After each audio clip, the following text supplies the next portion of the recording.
Hello students, last lectures में हमने चाल और वेग की बात की। चाल क्या है, चाल कितने प्रकार की होती है, ऐसे ही वेग क्या है, वेग कितने प्रकार का होता है, समान वेग, असमान वेग, औसत वेग, तात्क्षणिक वेग।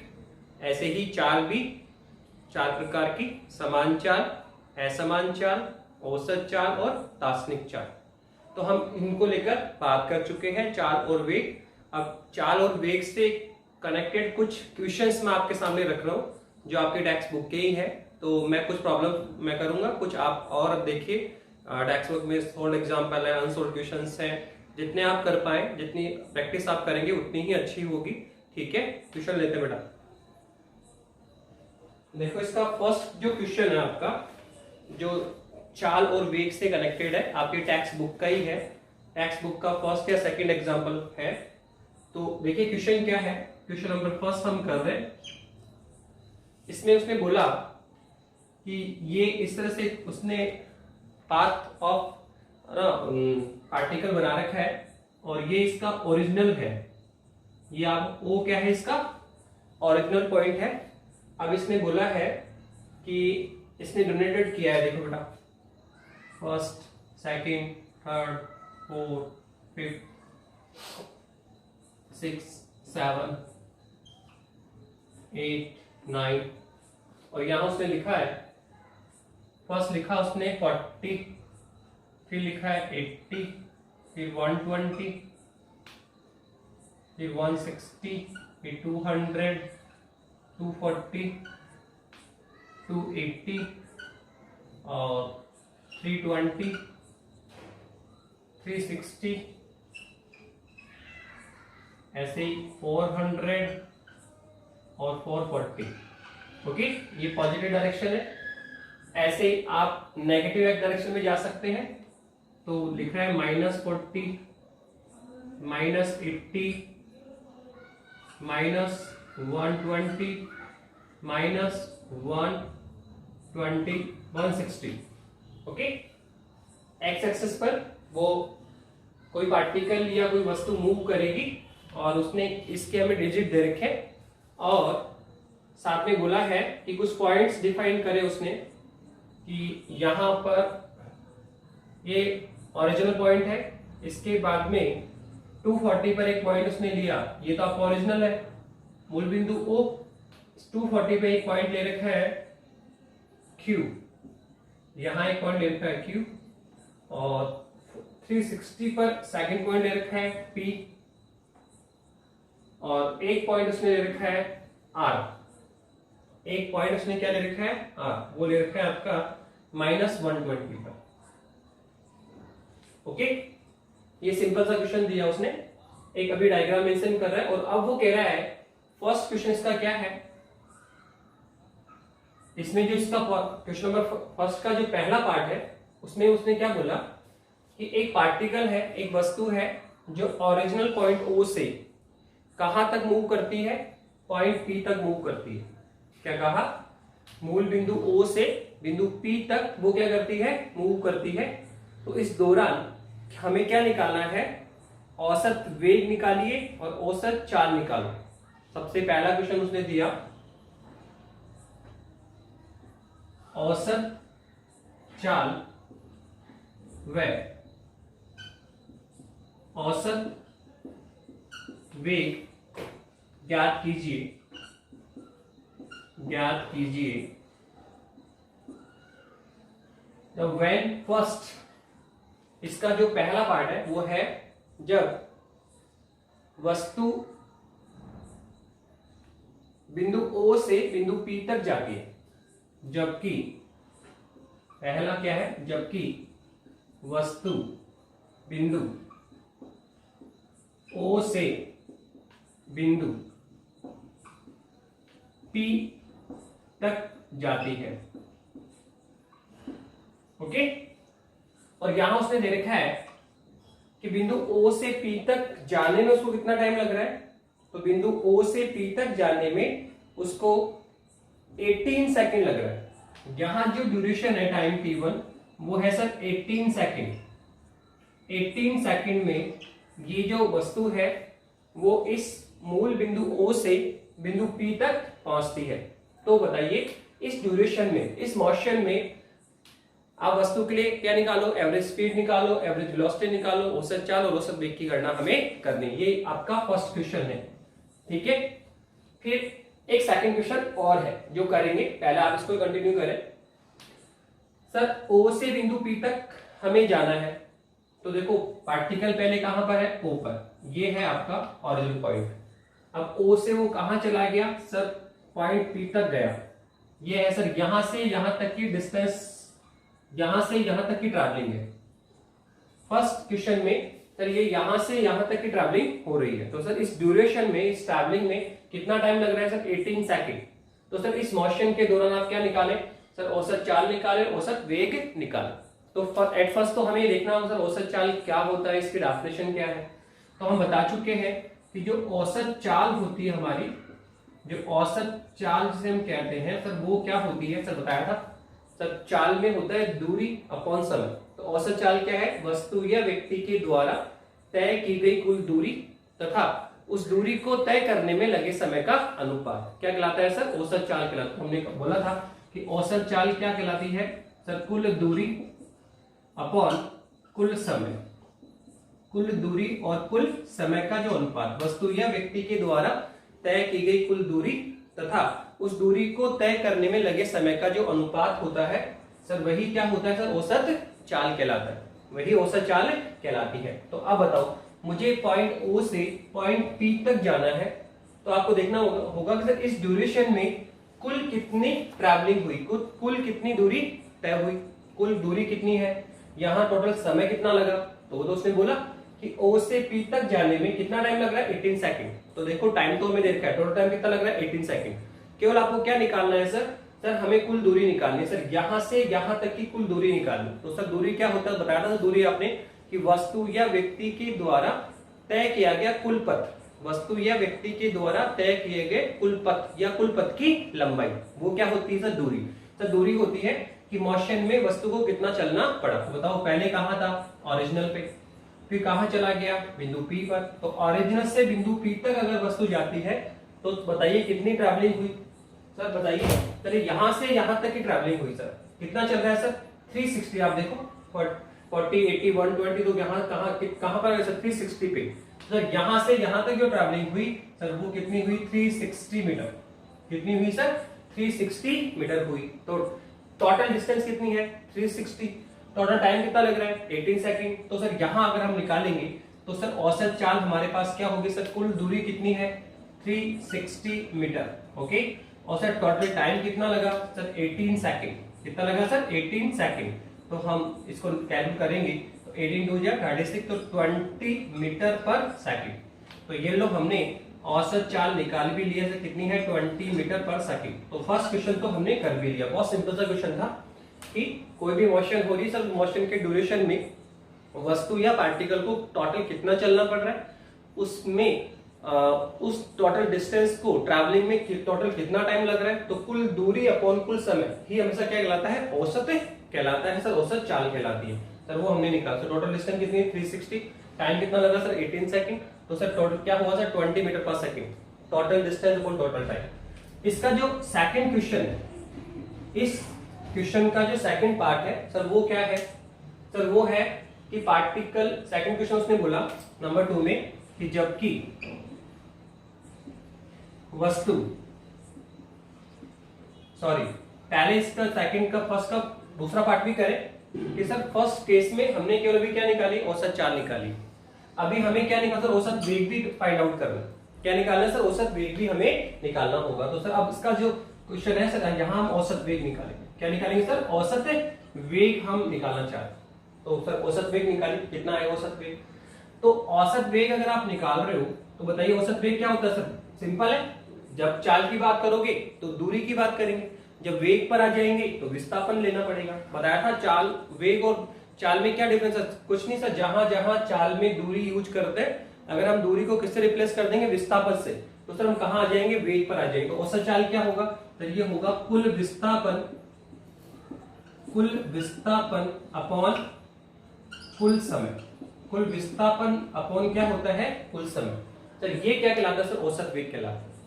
ये क्या कहलाता है सर? औसत वेग कहलाता है। तो वापस से देखो कि सर अगर मुझे पॉइंट मूल बिंदु O से P तक जो मोशन हुआ सर उसमें मुझे क्या निकालना सर? औसत वेग निकालना। तो क्या निकाला सर? एक तो कुल विस्थापन निकालो, औसत कुल समय निकालो। सर टोटल समय तो दे रखा है सर कितना है? 18 सेकंड। 18 सेकंड में पार्टिकल या वस्तु बिंदु O से बिंदु P तक पहुंचती है। सर टोटल टाइम तो यहाँ भी 18 सेकंड है। पर सर जब आप चाल निकाले थे तो हम दूरी की बात करेंगे, और जब अब आप सर क्या औसत वेग निकाल रहे हो तो सर हम विस्थापन की बात करेंगे।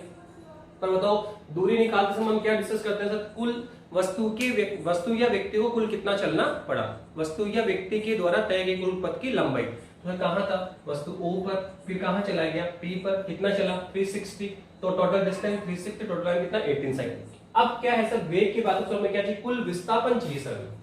क्या चाहिए सर? हमें कुल विस्थापन चाहिए। सर विस्थापन क्या होता है? तो बताया था वस्तु या व्यक्ति के द्वारा निश्चित दिशा में तय किया गया पथ। वस्तु या व्यक्ति के द्वारा निश्चित दिशा में तय किए गए पथ की कुल लंबाई क्या कहलाती है सर? सर वो विस्थापन कहलाता है। या इसकी एक डेफिनेशन हमने और बोली थी कि वस्तु की प्रारंभिक स्थिति तथा अंतिम स्थिति का जो अंतर है, वस्तु की प्रारंभिक स्थिति और अंतिम स्थिति का अंतर ही क्या कहलाता है? विस्थापन कहलाता है।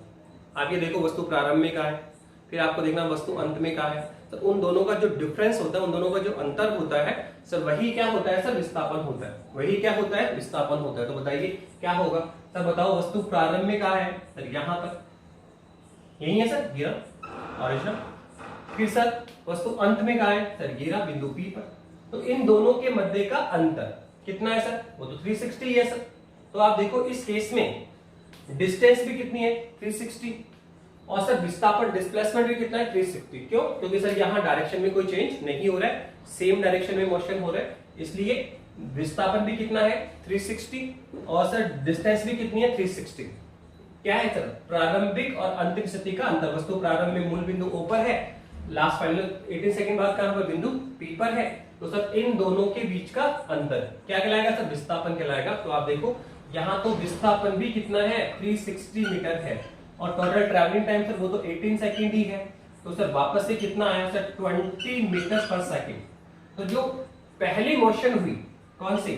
वस्तु मूल बिंदु O से बिंदु P तक ट्रैवल करता है, तो उस ड्यूरेशन में आपने क्या देखा सर? आप औसत चाल निकालें या औसत वेग निकालें, दोनों की वैल्यू क्या आएगी? सेम ही आएगी। दोनों का जो परिमाण है सर वो दोनों क्या आएगा? सेम। सर ये भी कितना है? चाल भी कितनी है? 20 मीटर पर सेकंड, और सर वेग भी कितना है? 20 मीटर पर सेकंड, क्योंकि यहाँ डिस्टेंस और डिस्प्लेसमेंट क्या है? सेम है। ठीक है, अब इसका सेकंड क्वेश्चन करते हैं। इसी में उसने सेकंड क्वेश्चन क्या किया देखिए।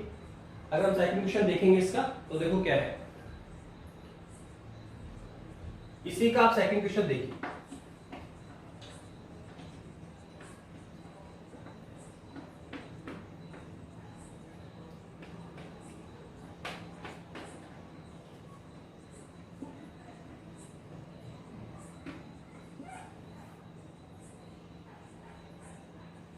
इसका सेकंड क्वेश्चन ये है कि वस्तु पहले O से P तक जाएगी और फिर P से वापस कहां आएगी सर? R तक आ जाएगी। सॉरी, पहले O से P और P से वापस Q तक। तो क्वेश्चन सेकंड, फर्स्ट का सेकंड क्या है? जबकि वस्तु बिंदु O से P तक 18 सेकंड में जाती है तथा 6 सेकंड में वापस बिंदु Q पर लौट आती है। क्वेश्चन पूरा ये है। अब क्वेश्चन क्या है कि पहले पार्टिकल या वस्तु बिंदु O से P तक जा रही है, तो कितना टाइम लग रहा है सर? 18 सेकंड। फर्स्ट ट्रैवलिंग क्या हुई सर? O से P, कितना टाइम लगा सर? 18 सेकंड। पर अब वो यहां नहीं रुकती है, वापस बिंदु P से कहां आ जाती है? Q पर आ जाती है। तो देखो वापस यहां से यहां, पहले ये ट्रैवलिंग हुई सर यहां से यहां, फिर सर वापस से ट्रैवलिंग हुई तो सर ये, तो शुरुआत कहां से हो रही है? O से, और एंडिंग कहां हुआ सर? Q पर। एंडिंग कहां हुआ सर? Q बिंदु पर। ये है आपका Q पॉइंट। तो ये है प्रारंभिक और ये है अंतिम।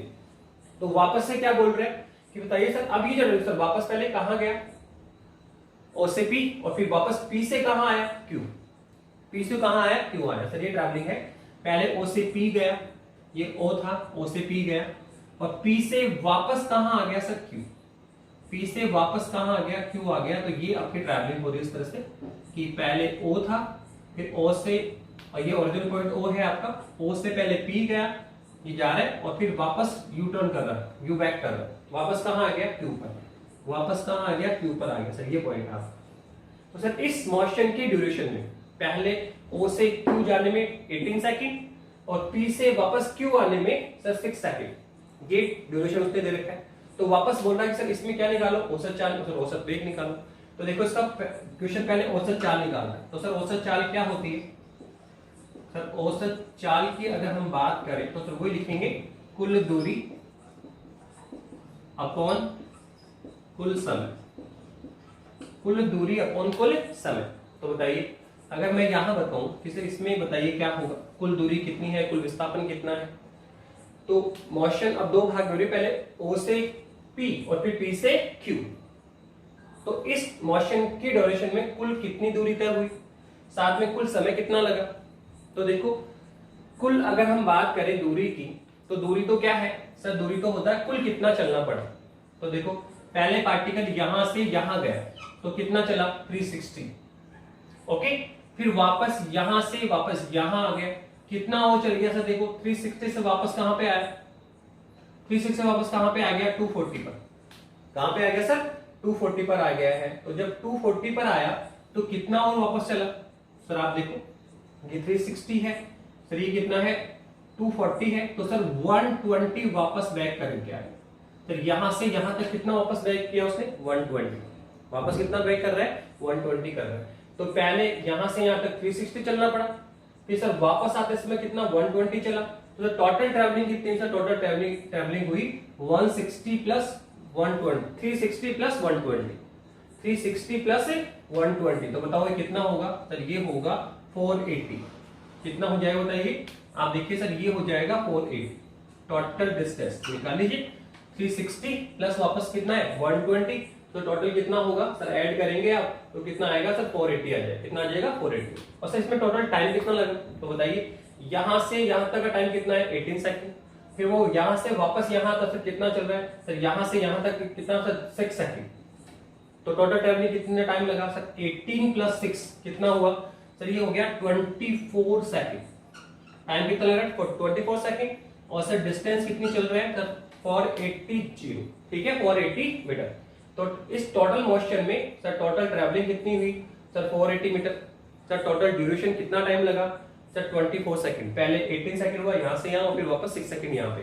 तो सर कितना आया बताओ सर, वापस से इसको कट करिए तो आप देखो कितना आ रहा है सर, यहां आप देखेंगे तो 24, तो यहां पर भी कितना आया 20 मीटर पर सेकंड, ठीक है। कि यहां जो औसत स्पीड आई, यहां पे जो औसत स्पीड है सर वो कितनी है सर, वापस से 20 मीटर पर सेकंड आ रहा है, कितना आ रहा है 20 मीटर पर सेकंड हमने निकाला। अब इसका यहां इस सेकंड क्वेश्चन में क्या निकाला सर, औसत वेग भी निकाली। क्या निकाली सर, औसत वेग आप निकाली। सर औसत वेग में क्या सर, वही सर चाल होगी तो दूरी देखेंगे और वेग हो तो क्या देखेंगे विस्थापन देखेंगे। तो हम लिखेंगे यहाँ पे सर कुल विस्थापन, क्या लिखेंगे सर कुल विस्थापन अपॉन कुल समय, कुल विस्थापन अपॉन कुल समय की हम बात करें तो बताइए कैसे करें, किस तरह से करेंगे। सर यहाँ पे कुल विस्थापन क्या होगा बताइए सर, अगर हम यहाँ बात करें तो कुल विस्थापन निकालिए। तो सर विस्थापन क्या होता है सर, दूरी जब निकालते तो ये देखते हैं कि कुल कितना चलना पड़ा, डायरेक्शन पे कोई फोकस नहीं होता कि आगे फॉरवर्ड डायरेक्शन जा रहा है, बैकवर्ड डायरेक्शन में गया, लेफ्ट में गया, राइट में गया। सर डायरेक्शन उस चीज को मायने नहीं रखती है हमारे लिए, बस टोटल ट्रैवलिंग देखते हैं। पहले 360 गया, फिर 120 गया, टोटल कितना है 480 चला। लेकिन डिस्प्लेसमेंट में ऐसा नहीं है, विस्थापन जब आप निकालोगे तो कैसे सर, हम ये देखते हैं कि प्रारंभ में वस्तु कहां पर है और अंत में कहां है, बीच में कहां है, ऐसे नहीं। हम इनर प्रारंभिक स्टेज और फाइनल स्टेज की बात ही करते हैं। वस्तु प्रारंभ में कहां है सर, प्रारंभ में तो यहाँ पे सर ऊपर, ये है सर प्रारंभिक। सर फाइनल में सर पहले देखो ओ से कहां गया पी गया, फिर पी से वापस टर्न करके कहां आया क्यू पर। तो देखो ये है प्रारंभ स्थिति और ये है सर अंतिम स्थिति, ये है सर प्रारंभिक और अंतिम स्थिति का अंतर। तो प्रारंभ कहां पर है 0 पर, एंडिंग कहाँ हुआ सर? देखो एंडिंग हो रहा है 240 पर, एंडिंग कहाँ हो रहा है 240 पर, ठीक है, ऊपर आगे 240, तो प्रारंभ में कहाँ था 0 पर और अंतिम कहाँ है 240 पर। तो डिस्प्लेसमेंट क्या होता है? प्रारंभिक और अंतिम स्थिति का अंतर कितना होगा 240, कितना होगा 240, तो डिस्प्लेसमेंट कितना होगा 240 मीटर। और सर टोटल टाइम, तो टाइम तो उतना ही लग रहा है, पहले यहां से यहां गया 18 सेकंड, फिर यहां से यहां आया 6 सेकंड, तो टोटल टाइम तो अभी भी कितना है 24 सेकंड ही है। यहां पर भी इस मोशन के ड्यूरेशन में, इस मोशन में टोटल ड्यूरेशन कितना है 24 सेकंड। सर यहाँ पर ड्यूरेशन वही होगा, केवल क्या हमें चेंज हुआ सर, वहां पहले डायरेक्शन एक ही तरफ थी इसलिए डिस्प्लेसमेंट और जो डिस्टेंस थी सर वो सेम थी, लेकिन अब मोशन की ड्यूरेशन में हमने क्या किया, डायरेक्शन चेंज किया, जिससे डिस्टेंस में कोई इफेक्ट नहीं आएगा पर डिस्प्लेसमेंट चेंज हुआ, ठीक है। और इसी रीजन से चाल और वेग इन दोनों का वैल्यू अलग अलग आ रहा है। अब देखो कितना आया, 24 से कट करो तो कितना आएगा 10 मीटर पर सेकंड, 10 मीटर पर सेकंड, तो औसत वेग कितना होगा 10 मीटर। तो आप देखें कि चाल अलग मिल रही है और वेग अलग मिल रहा है, तो चाल और वेग का जो मैग्नीट्यूड है, परिमाण, वो समान भी हो सकता है और अलग अलग भी हो सकता है मोशन के दौरान। मोशन तो वही हो रही है सर, इस मोशन की ड्यूरेशन में जो हम चाल निकाल रहे हैं, जो वेलोसिटी निकाल रहे हैं सर, उसका परिमाण सेम भी हो सकता है। इसका जो पहला क्वेश्चन किया था उसमें क्या देखा था आपने सर, दोनों में जो चाल और वेग आई थी सर वो कितना 20 मीटर पर सेकंड, 20 मीटर पर सेकंड, दोनों का परिमाण क्या था सेम था। लेकिन अब जब हमने सेकंड क्वेश्चन किया तो मोशन वही है दोनों में, इसी मोशन में क्या निकाल रहे हैं औसत चाल, इसी मोशन में हमने क्या निकाला औसत वेग। पर आपने देखा सर दोनों का जो मैग्नीट्यूड है वो क्या है अलग अलग है, दोनों का मैग्नीट्यूड क्या है अलग अलग है। तो इस तरह से हमने आपका पहला क्वेश्चन किया। ऐसे देखो सेकंड क्वेश्चन और देखिए, एक क्वेश्चन और है इसमें,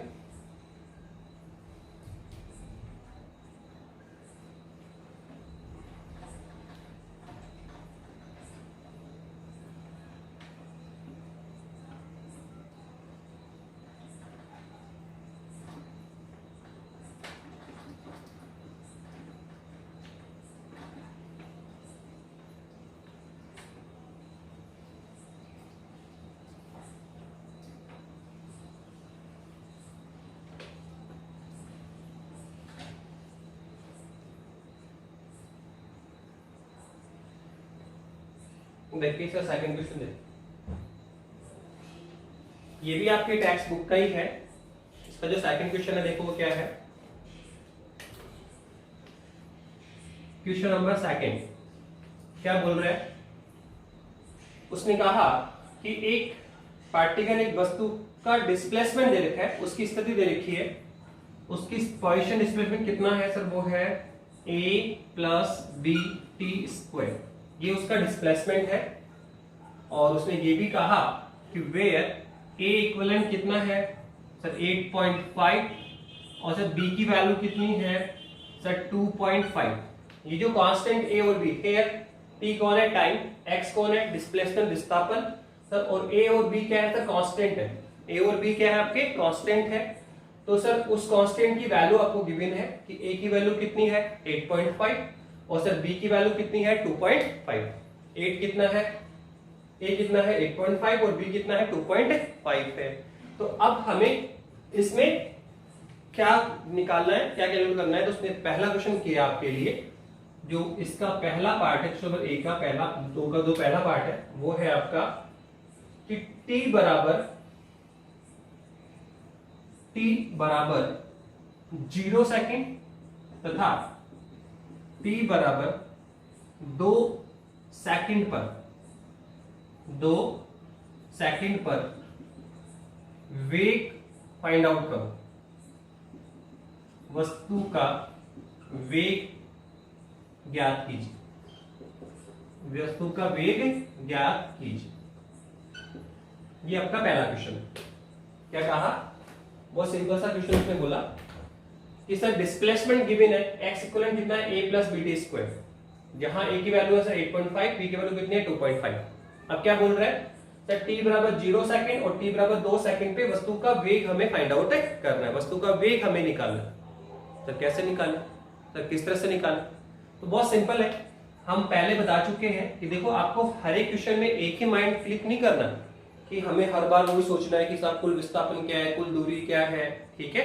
आपको अलग अलग क्वेश्चन में अलग अलग थ्रोड करना है, और हम यहाँ पे क्वेश्चन भी डिफरेंट डिफरेंट टाइप के लेंगे। जैसे पहला क्वेश्चन जो लिया था उसके सिमिलर आपको काफी 2-4 क्वेश्चन मिल जाएंगे, वहां उस तरह से सोचना है आपको। यहाँ आपको सेकंड थ्रोड रखनी है। सर अगर डिस्प्लेसमेंट हमें मिल जाए, अगर विस्थापन हमें मिल जाए, तो सर हम डायरेक्ट वेलोसिटी निकाल सकते हैं। सर कैसे? सर आपने बताया था जो वेलोसिटी होता है, तात्क्षणिक वेग जो हम कहते हैं सर, वो होता है dx/dt। याद करिए, औसत समान वेग, असमान वेग, ठीक है, फिर औसत वेग, और लास्ट में क्या था? तात्क्षणिक वेग। तो अब हम तात्क्षणिक वेग की बात करेंगे। किसकी बात करेंगे? तात्क्षणिक वेग। और जब भी वो वेग बोले या चाल बोले तो उसका मीनिंग आपको तात्क्षणिक से ही लेना है। उसमें वेग निकालो तो तात्क्षणिक ही निकालना है, चाल निकालो तात्क्षणिक ही निकालनी है, ठीक है। औसत चाल या औसत वेग के लिए स्पेशल लिखेगा कि औसत चाल कैलकुलेट करो, औसत वेग कैलकुलेट करो, ठीक है। अगर वो कुछ नहीं बोल रहा है तो आपको चाल और वेग को किससे लेना है? तात्क्षणिक से लेना है। तो आप देखो यहाँ ये फॉर्मूला क्या कहता है कि सर अगर हमें डिस्प्लेसमेंट मिल जाए, अगर हमें क्या मिल जाए? डिस्प्लेसमेंट मिल जाए, विस्थापन मिले, तो हम क्या करेंगे? उसका अवकलन। क्या करेंगे? अवकलन। सर किसके सापेक्ष? सर टाइम टी के सापेक्ष। अगर हमें क्या मिले? डिस्प्लेसमेंट, तो हम क्या करेंगे? डिफरेंशियल करेंगे with respect to time. Time के साथ में क्या करेंगे? डिफरेंशियल करो, अवकलन करो, तो क्या आ जाएगा? सर वेग आ जाएगा। क्या आ जाएगा? वेग आ जाएगा। तो आप बताइए, सिंपल हमें डिस्प्लेसमेंट दे रखा है, हाँ sir a plus BT square, तो हम उसका क्या करेंगे? डिफरेंशियल करेंगे विथ रेस्पेक्ट टू टाइम, तो हमारे पास क्या आ जाएगी? सर वेलोसिटी आ जाएगी। और डिफरेंशियल हम आपको सिखा चुके हैं, अवकलन हम आपको सिखा चुके हैं, उसके सिंपल फॉर्मूले तो हम जानते हैं। सर वेलोसिटी इक्विवेलेंट क्या होता है? सर dx अपॉन dt होता है। dx अपॉन क्या होता है? dt होता है। तो सर हमारे पास डिस्प्लेसमेंट है, आप यहाँ पुट करेंगे और क्या करेंगे? डिफरेंशियल करेंगे विथ रेस्पेक्ट टू टाइम, तो क्या आ जाएगी? वेलोसिटी। तो सर वेलोसिटी क्यों फाइंड आउट करें? तो क्योंकि सर क्वेश्चन ही यही है कि वस्तु का वेग फाइंड आउट करना है, वस्तु का वेग फाइंड आउट करना। तो पहले वेग निकाले तो सही, जब वेग निकलेगा तो t बराबर 0 पे भी निकाल लेंगे और t बराबर 2 सेकंड पे भी निकालेंगे, पर पहले हमें वेग का फॉर्मूला फाइंड आउट करना होगा। तो सर वेग निकाले तो देखो, तो v बराबर क्या होगा? सर d अपॉन dt, और किसकी वैल्यू पुट? सर विस्थापन को पुट करो सर, डिस्प्लेसमेंट को देखिए सर कितना होता है? तो ये होता है a प्लस बीटी स्क्वायर। क्या होता है sir? a plus BT square. ये है सर आपकी वेलोसिटी। ओके, अब सर कैसे इसका अवकलन करेंगे? सर बताया था आपने कि ब्रैकेट में 2 या 2 से अधिक फंक्शन हो या 2 या 2 से अधिक राशियां हो, तो सर और बीच में किसका साइन हो? प्लस या माइनस का। किसका साइन हो? प्लस या माइनस का। तो क्या बताया था आपने? सर सबका अलग अलग अवकलन करेंगे। ब्रैकेट में 2 या 2 से अधिक फलन हो और बीच में किसका साइन हो? प्लस या माइनस का। तो क्या करते हैं सर? सबका अलग अलग अवकलन करते हैं। तो देखो, इसका अलग से अवकलन होगा और सर इसका अलग से अवकलन होगा, तो आप करिए। तो कितना आएगा सर? ये आएगा d अपॉन dt, और साथ में क्या आएगा? a प्लस क्या आएगा? d अपॉन dt, और साथ में क्या आएगा? bt का स्क्वायर। ओके, तो अवकलन के फॉर्मूले आपको पता होने चाहिए, तभी हम क्वेश्चन कर पाएंगे। अब आप देखो, ये कौन है sir? Here a and b both are constant. उसने लिखा है कि यहाँ पर जो a और b है सर बोथ आर कांस्टेंट, दोनों ही क्या है? कांस्टेंट है। वैल्यू दे रखी है 8.5 और 2.5, तो a और b दोनों क्या है? कांस्टेंट है। और हम पहले बता चुके हैं कि कांस्टेंट का डिफरेंशियल क्या होता है? 0 होता है। कोई भी कांस्टेंट राशि को बताया था कि इसलिए 2 का डिफरेंशियल करो विथ रिस्पेक्ट टू x 0 आएगा, या 5 का करो तो कितना आएगा? 0। चाहे आप x के एक्सपेक्ट करो, चाहे y के एक्सपेक्ट करो, चाहे t के एक्सपेक्ट करो, कांस्टेंट जो राशि है उसका डिफरेंशियल ऑलवेज क्या आता है? 0 आता है। क्या आता है? 0 आता है। तो देखो यहाँ क्या है सर? a कांस्टेंट है, उसका हम क्या करें? डिफरेंशियल करें विद रिस्पेक्ट टू टाइम, तो कितना आएगा? 0। पर आप पहले इसको फोकस करिए। सर आप देखो यहाँ क्या है?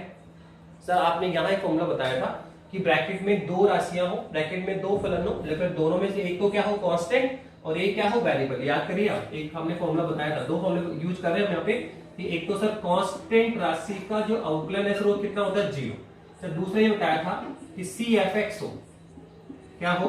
सर ब्रैकेट में 2 फंक्शन हो, पर एक क्या है? कांस्टेंट, और एक क्या है? वेरिएबल। तो बताया था सर आपने कांस्टेंट को बाहर निकालेंगे और अंदर वाले का अवकलन कर देंगे। क्या ये हमने फॉर्मूला यूज किया था?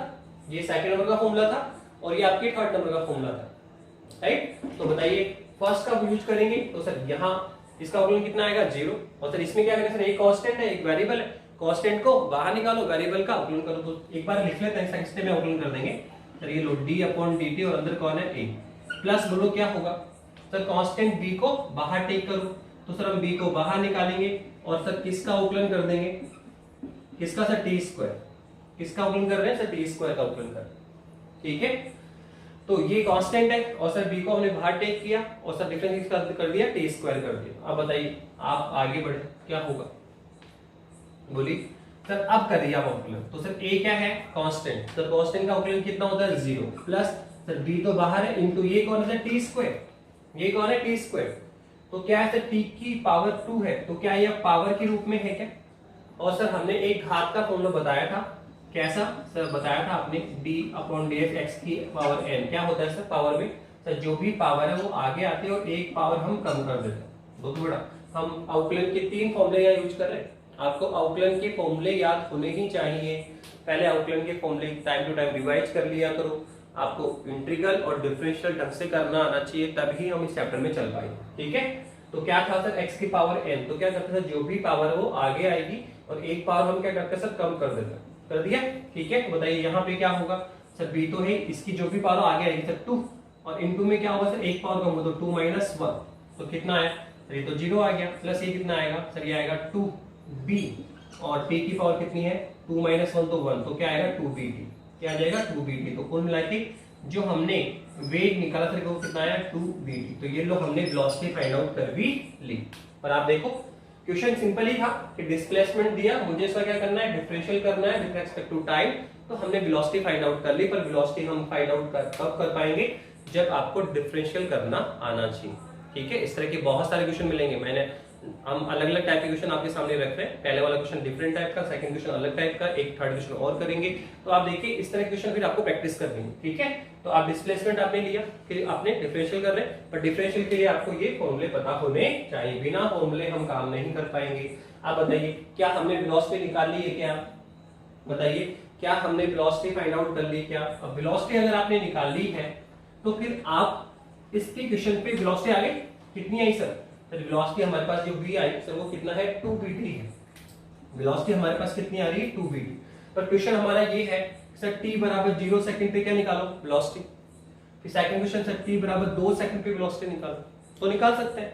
हमारी वेलोसिटी कितनी आई 2bt, तो वो कहता है 0 सेकंड पे निकालो, तो यहाँ टाइम की वैल्यू क्या डालेंगे 0 सेकंड, तो वेलोसिटी क्या आएगी 0 सेकंड की आ जाएगी। फिर उसने कहा टाइम कितना सर 1 सेकंड डाल दो, तो 1 सेकंड की वेलोसिटी आएगी, 5 सेकंड डालो तो 5 सेकंड की वेलोसिटी आएगी। तो अब तो हम जो चाहे टाइम इसमें पुट कर सकते हैं, ठीक है। t बराबर 0 तो 0 सेकंड की वेलोसिटी, t बराबर 1 तो 1 सेकंड की वेलोसिटी, t बराबर 2 तो 2 सेकंड की वेलोसिटी। हमें क्या चाहिए तो 0 सेकंड और 2 सेकंड, तो सबसे पहले हम निकाल रहे हैं t बराबर 0 सेकंड की जो वेलोसिटी सर कितना होगा सर v1 कितना आएगा 2b और t, पर t की वैल्यू कितनी है यहाँ पे 0 सेकंड, तो वेलोसिटी v1 कितना आया था 2b इनटू क्या आएगा 0, तो कितना आएगा 0। तो आप बोलेंगे 0 सेकंड पे वेलोसिटी भी कितनी है 0, 0 सेकंड पे वेलोसिटी भी कितनी है 0। हो गया पहला क्वेश्चन। उसने कहा दूसरा सर 2 सेकंड्स पे निकालो, 2 सेकंड पर क्या निकालो वेलोसिटी निकालो, 2 सेकंड पर क्या निकालो वेलोसिटी निकालो।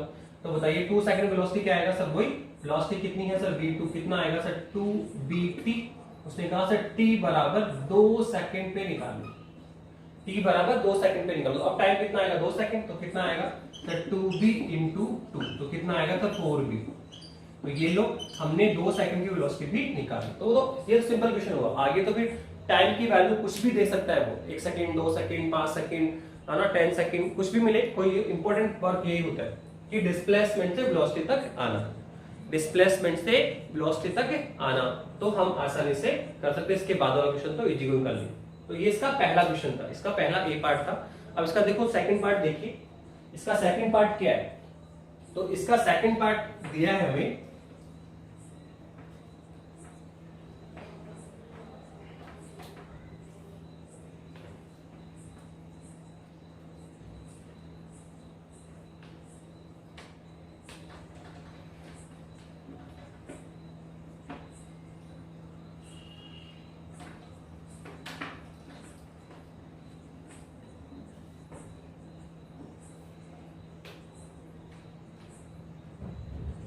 देखिए इसका जो सेकंड क्वेश्चन है वो है t बराबर 2 सेकंड से t बराबर 4 सेकंड के अंतराल में औसत वेग क्या होगा। क्या बोला, इसका जो सेकंड क्वेश्चन था, सेकंड का सेकंड क्वेश्चन कि t बराबर 2 सेकंड से t बराबर 4 सेकंड तक, t बराबर 2 सेकंड से t बराबर 4 सेकंड तक कण का औसत वेग क्या होगा। ठीक है, t बराबर 2 से 4 सेकंड के मध्य के समांतराल में, मध्य के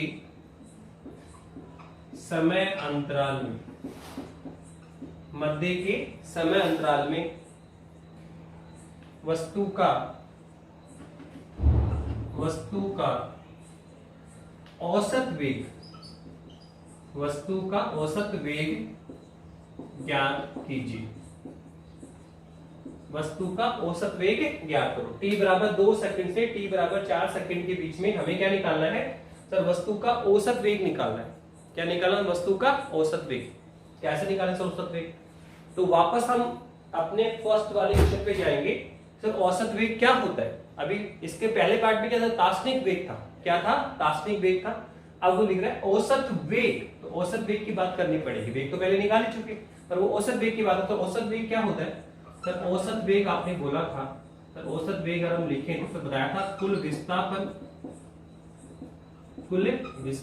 अपॉन कुल समय, कुल विस्थापन अपॉन कुल समय। अगर मुझे औसत वेग निकालना है तो कुल विस्थापन अपॉन कुल समय हमें निकालना होगा। तो सर विस्थापन कैसे निकालेंगे, कुल समय कैसे निकालेंगे, तो देखिए इसके लिए हमें उसने क्या दे रखा है सर, डिस्प्लेसमेंट दे रखा है। क्या दे रखा है, डिस्प्लेसमेंट, कि वस्तु का जो डिस्प्लेसमेंट की इक्वेशन है सर वो क्या है, x बराबर a plus B T square.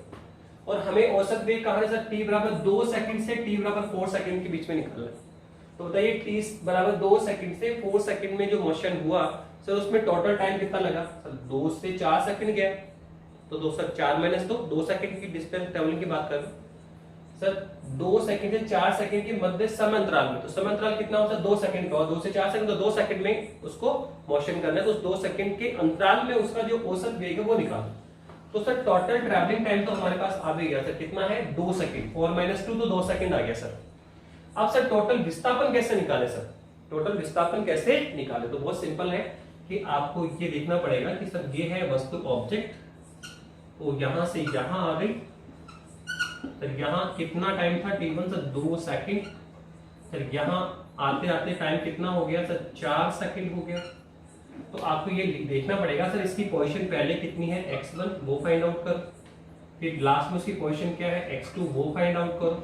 और बताया था कि वस्तु की प्रारंभिक स्थिति और वस्तु की अंतिम स्थिति के मध्य का जो अंतर है, वस्तु की प्रारंभिक और अंतिम स्थिति का जो अंतर होगा सर, वही कौन होता है, विस्थापन। वही क्या होता है, कुल विस्थापन। तो x1 निकालना पड़ेगा, x2 निकालना पड़ेगा, और फिर डिस्प्लेसमेंट क्या होगा सर, डिस्प्लेसमेंट होगा x2 माइनस x1। डिस्प्लेसमेंट क्या होगा, x2 माइनस x1। तो कुल मिला के हम लिखेंगे x2 माइनस x1। ये तो है कुल विस्थापन, प्रारंभ में वस्तु का है x1 में, बाद में कहा है x2 पर। तो विस्थापन कितना होगा, x2 माइनस x1, प्रारंभिक और अंतिम स्थिति का अंतर। और सर टाइम कितना लगे सर, पहले 2 सेकंड पे फिर 4 सेकंड, तो कितना हुआ सर, नीचे होगा t2 माइनस t1। वैसे कितना है सर, ये 2 सेकंड है सर, ये 2 सेकंड, ये 4 सेकंड, तो कितना अंतर होगा सर, वो होगा 4 माइनस 2, तो कितना होगा 2। तो देखो केवल हमें x1 x2 फाइंड आउट करना है, x1 x2 आप फाइंड आउट कर लीजिए, आपका काम हो जाएगा। तो सर कैसे निकाले, तो बताइए x क्या है, तो सर x तो ये रहा a plus B T square. अब उसने कहा सर t बराबर 2 सेकंड पे जो डिस्प्लेसमेंट होगा, 2 सेकंड पे जो डिस्प्लेसमेंट होगा सर वो कितना है x1, और 4 सेकंड पे कितना होगा x2। तो आप इसमें टाइम की वैल्यू पुट कर, एक बार t की वैल्यू 2 सेकंड लिखें तो 2 सेकंड का विस्थापन आएगा, पोजीशन आएगी। फिर एक बार t की वैल्यू 4 सेकंड लिखेंगे तो 4 सेकंड की पोजीशन आ जाएगी। तो बताइए पहले क्या आएगा सर, t बराबर 2 सेकंड का, ठीक है। तो x बराबर क्या है सर, x है a plus B T square. अब मुझे चाहिए x1, तो इसके लिए t की वैल्यू क्या पुट करेंगे, 2 सेकंड, तो कितना आएगा a प्लस 2 इंटू 2 का होल स्क्वायर, 2 इंटू 2 का होल स्क्वायर, तो कितना आएगा सर, ये आ जाएगा a प्लस 2 2 जा 4, 4 2 जा 8। तो ये लो सर हमने x1 को निकाल दिया, क्लियर। x1 निकाल लिया हमने, क्या है sir a plus 8, sorry b भी होगा इसमें, क्या है ये b है, तो करेंगे b इंटू टी स्क्वायर, तो कितना होगा sir 2 2 4 4b a plus 4b, ये कौन है x1 है सर। अब मुझे x2 चाहिए सर, क्या चाहिए x2 सर, कैसे निकालेंगे, तो आप इसमें t की वैल्यू क्या पुट करो सर 4 सेकंड पुट कर दो, पहले 2 सेकंड पे पोजीशन, फिर 4 सेकंड पोजीशन, फिर x2 minus x1 total displacement upon total time क्या होगा औसत वेग, एवरेज स्पीड और वेलोसिटी। तो बताइए सर यहाँ पे x कितना है sir a plus B T square, तो टाइम पुट करो सर कितना 4 सेकंड, तो कितना आएगा a प्लस b इंटू क्या आएगा 4 का स्क्वायर, तो सर 4 का स्क्वायर क्या होता है 4 4 या 16, तो ये आएगा sir a plus 16b square, क्या आएगा a प्लस 16b स्क्वायर आएगा, a प्लस क्या आएगा 16b स्क्वायर आएगा। तो कुल मिला के ये हमने क्या निकाल लिया सर x2, क्या निकाल लिया सर x2 निकाल लिया। अब मुझे क्या चाहिए सर x2 माइनस x1 चाहिए, मुझे क्या चाहिए x2 माइनस x1, तो बताओ क्या निकाल लेंगे कि हाँ सर बिल्कुल निकाल लिया। x2 सर ये रहा आपका, कितना है सर ये है आपका a plus 16b square minus x1 कितना सर ये रहा, कितना है sir a plus 4b, upon में कौन है सर 4b स्क्वायर, अपॉन में कौन है सर टोटल टाइम, तो टोटल टाइम कितना हुआ सर 2 सेकंड से 4 सेकंड में, तो ड्यूरेशन कितना हुआ 2 सेकंड का हुआ, तो सर नीचे आएगा 2 सेकंड। अब देखो a से a कैंसिल हो गया क्या, और ये कितना है 16b स्क्वायर, ये कितना है 4b स्क्वायर, तो 16 से 4 गया तो कितना आएगा 12b स्क्वायर।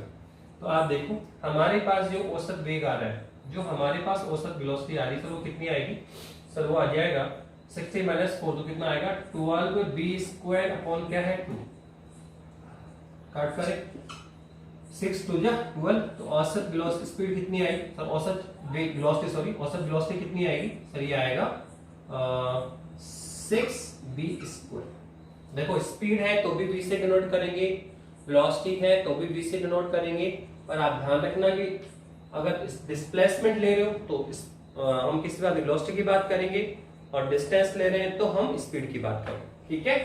तो चलिए कितना आ गया 6b स्क्वायर, तो ये है हमारा इस ड्यूरेशन में t बराबर 2 सेकंड से 4 सेकंड के बीच के समय अंतराल में औसत वेग, क्या निकालेंगे औसत वेग कितना आया 6b स्क्वायर। अब आप चाहे तो इसमें b की वैल्यू भी पुट कर सकते हैं, पहले जो हमने वेलोसिटी निकाली थी ना उसमें a और b की वैल्यू पुट की जा सकती है। अब बताओ कितना है सर 2.5, तो कितना आएगा सर 6 इंटू 2.5 का होल स्क्वायर, तो कितना आएगा सर 6 इंटू 2.5 का होल स्क्वायर करो तो आप देखो कितना आएगा 25 का कितना होता है सर 6 to 5 होता है, कितना होता है 6 to 5 तो 6.25 आप मल्टीप्लाई करें, ये आपकी क्या आ जाएगा औसत वेग आ जाएगा, क्या आ जाएगा औसत वेग आ जाएगा। तो क्या सेकंड क्वेश्चन समझ में आया कि पहले डिस्प्लेसमेंट दिया था, फिर पहला क्वेश्चन तो वेग पूछ रहा था कि 2 सेकंड का वेग निकालो 0 सेकंड का वेग निकालो, तो बहुत सिंपल सा इसका डिस्प्लेसमेंट लिया और डिफरेंशियल किया, वेलोसिटी आ गया, फिर उसमें टाइम t को value 0 second 2 second 5 second 10 second तो वेग निकाला जा सकता है। सेकंड टाइम हमने क्या किया जब वेग निकाला 2 से 4 सेकंड का औसत वेग, औसत वेग क्या होता है कुल विस्थापन और कुल समय, तो कुल समय तो क्या हुआ सर 2 से 4 सेकंड के बीच की बात है 2 सेकंड हुआ सर, हमें टोटल विस्थापन निकालना है। तो सर पहले क्या निकाला कि t बराबर 2 सेकंड में कहां है वस्तु x1 पोजीशन में, फिर कहां चलेगी x2 पोजीशन में, तो सर दोनों का डिफरेंस क्या होगा विस्थापन, प्रारंभिक स्थिति और अंतिम स्थिति का अंतर क्या होता है विस्थापन। तो कुल विस्थापन निकाल लिया सर और क्या किया टोटल टाइम कर डिवाइड किया, क्या आ गया औसत वेग, क्या आ गया औसत वेग आ गया। तो इस तरह से हम कर पा रहे। तो ऐसे ही क्वेश्चंस आपको और देखने हैं, ऐसे ही क्वेश्चन आपको और डिस्कस करने देखने हैं। आप देखिए आपको एग्जाम्पल में और मिल जाएंगे, आप अनसोल्व क्वेश्चन में चले जाइए। तो औसत वेग और औसत चाल आप जितने भी क्वेश्चंस आपको मिले उसकी प्रैक्टिस करिए। और इसमें देखो मूल्य आपने क्या लिखा कि अगर हमें डिस्टेंस और डिस्प्लेसमेंट दूरी और विस्थापन निकालना जिसको आता है, पहले आप दूरी और विस्थापन निकालने की प्रैक्टिस करें। क्यों? क्योंकि सर अगर विस्थापन निकालना तो विस्थापन में किसका भाग दो समय का, क्या आ जाएगा वेग। दूरी निकालना दूरी में किसका भाग दो समय का, क्या आ जाएगा चाल। तो चाल और वेग तो निकालना आसान है, चाल और वेग को निकालना आसान है कब, अगर आपको दूरी और विस्थापन निकालना अच्छे से आता है। तो पहले आप प्रैक्टिस दूरी और विस्थापन की करिए। दूरी विस्थापन क्वेश्चन हमने बहुत सारे क्वेश्चन आपको बताए थे, तो उसमें आप प्रैक्टिस करिए पहले। और ये तो जब आपने दूरी विस्थापन निकाली थी तो उसमें तो और भी काफी एडवांस क्वेश्चन करे थे। यहाँ तो हमने बहुत ऑर्डिनरी लेवल पे दूरी विस्थापन निकाला है, ये प्रारंभिक स्थिति की अंतिम स्थिति दोनों का अंतर, जबकि हमने काफी सारे क्वेश्चन किए थे। तो दूरी और विस्थापन निकालने की प्रैक्टिस अच्छे से करेंगे। उसके बाद में अगर आप चाल और वेग पर आएंगे तो आसानी से सारे क्वेश्चन अटेम्प्ट करेंगे। ठीक है, तो डिस्प्लेसमेंट और उसकी प्रैक्टिस करना और उसके बाद में यहाँ पर आना। ओके, नेक्स्ट लेक्चर में हम किसकी बात करेंगे, तो चाल हमने कर लिया है, वेग हमने कर लिया है, दूरी हमने कर लिया है, विस्थापन हमने कर लिया है। अब इस लाइन कंटिन्यूटी में एक टॉपिक लास्ट और बच रहा है, वो है त्वरण। किसकी बात करेंगे, त्वरण या एक्सीलरेशन की बात करेंगे। Thank you.